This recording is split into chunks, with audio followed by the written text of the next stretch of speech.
तो दोस्तों, हाल ही में जो कुछ यूरोप ने किया है उसने भारत को एक और बड़ा सबक दे दिया है कि ग्लोबल बाजार में सिर्फ बिजनेस नहीं, राजनीति भी खेली जाती है। यूरोपीय यूनियन ने रूस का नाम लेकर भारत की दो बड़ी कंपनियों नयारा एनर्जी और रिलायंस पर अप्रत्यक्ष दबाव बनाना शुरू कर दिया। यानी वो भारत से आने वाले रिफाइंड पेट्रोलियम प्रोडक्ट्स को 2026 से बैन करने की तैयारी कर रहे हैं, बस इसलिए क्योंकि उन कंपनियों का जुड़ाव कहीं ना कहीं रूसी कच्चे तेल से है। लेकिन इस बार भारत ने झुकने की बजाय जवाब में सिर ऊंचा कर खड़ा होना चुना। नयारा एनर्जी ने साफ शब्दों में कह दिया, जब तक एडवांस पेमेंट नहीं तब तक एक बूंद डीजल पेट्रोल भी नहीं।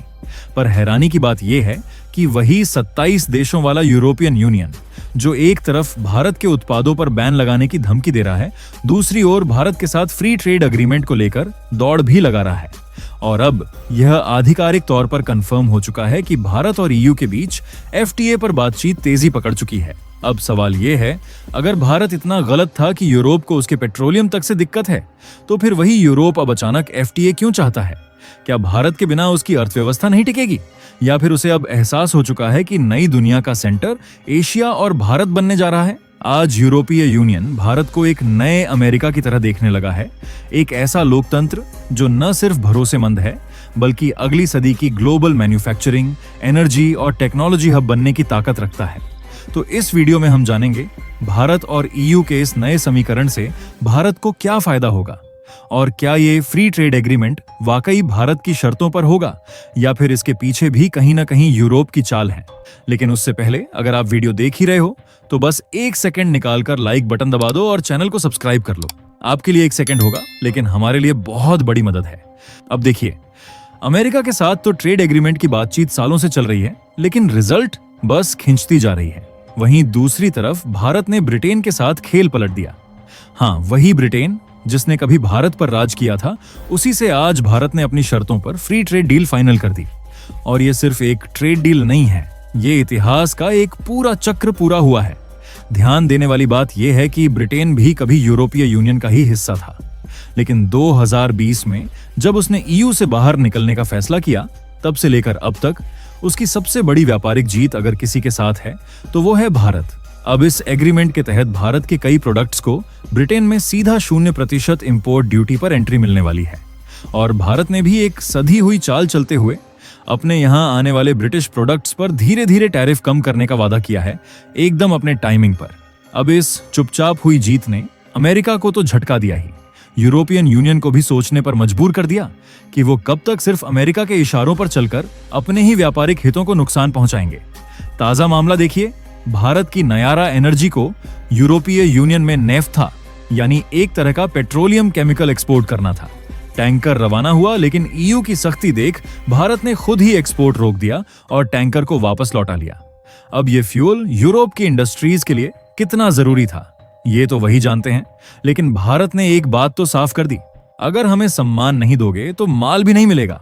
अब क्योंकि ईयू को यह बात समझ आ गई है, इसलिए 2025 के अंत तक वो भारत के साथ फ्री ट्रेड एग्रीमेंट को हर हाल में फाइनल करना चाहते हैं, ताकि भारत के प्रोडक्ट्स सस्ते में यूरोपियन बाजारों में पहुंचे और दूसरी तरफ चीन जैसे देश जो घटिया और डंपिंग माल भरते जा रहे हैं, उनसे खुद को बचाया जा सके। यानी अब भारत सिर्फ एक विकल्प नहीं है, वो एक जरूरत बन चुका है। असल में दोस्तों, आज हालात ऐसे मोड़ पर हैं जहां यूरोप को अपनी औकात याद आ रही है। एनर्जी की कमी, स्लो ग्रोथ और चीन की आंखों में आंख डालने का डर, इन सब ने मिलकर यूरोपीय नेताओं को मजबूर कर दिया है कि वो अब भारत की तरफ झुकें, ना चाहते हुए भी, क्योंकि अब उन्हें चाहिए एक ऐसा साथी जो वक्त पर माल दे सके, जिसके पास क्वालिटी हो और जिस पर भरोसा किया जा सके। और वो सब अब सिर्फ भारत दे सकता है। लेकिन अब भारत वो नहीं रहा जो कभी किसी एफटीए के लिए झोली फैलाया करता था। अब भारत बाजार नहीं बेचता, शर्तें तय करता है। सरकार ने साफ कह दिया, अगर फ्री ट्रेड डील चाहिए तो हमें टेक्सटाइल, फार्मा, पेट्रोकेमिकल्स और इंजीनियरिंग गुड्स में जीरो टैरिफ एक्सेस चाहिए, और बदले में हम भी आपकी हाईटेक मशीनरी और ऑटो इंडस्ट्री के लिए कुछ लिमिटेड रास्ते खोलने को तैयार हैं। क्यों? क्योंकि अब हम आपसे पीछे नहीं हैं, हम सिर्फ आपके बराबर नहीं, कुछ मामलों में आपसे आगे हैं। और यूरोप के पॉलिसी मेकर अब इस सच्चाई को धीरे धीरे निगलने लगे हैं। अब उनके लिए भारत कोई डेवलपिंग कंट्री नहीं, अब भारत एक स्ट्रैटेजिक सुपर प्लेयर है, जिससे दुश्मनी भी महंगी है और दोस्ती भी सस्ती नहीं। और ये जो नया फ्री ट्रेड एग्रीमेंट बन रहा है, ये सिर्फ एक कागजी डील नहीं है, ये यूरोप की मजबूरी और भारत की ताकत का सबसे ताजा सबूत है। भारत और यूरोपियन यूनियन ने फिर एक बार ये साफ कर दिया है कि दोनों पक्ष 2025 के अंत तक फ्री ट्रेड एग्रीमेंट को अंतिम रूप देने के लिए पूरी कोशिश कर रहे हैं। भारत के विदेश मंत्री एस जयशंकर ने ब्रुसेल्स में बयान दिया है कि दिसंबर 2025 तक यह समझौता संभव है और दोनों पक्ष इसी दिशा में आगे बढ़ रहे हैं। अगर मौजूदा स्थिति को देखें तो यूरोपीय यूनियन की तरफ से तैयारी की प्रक्रिया लगभग पूरी हो चुकी है।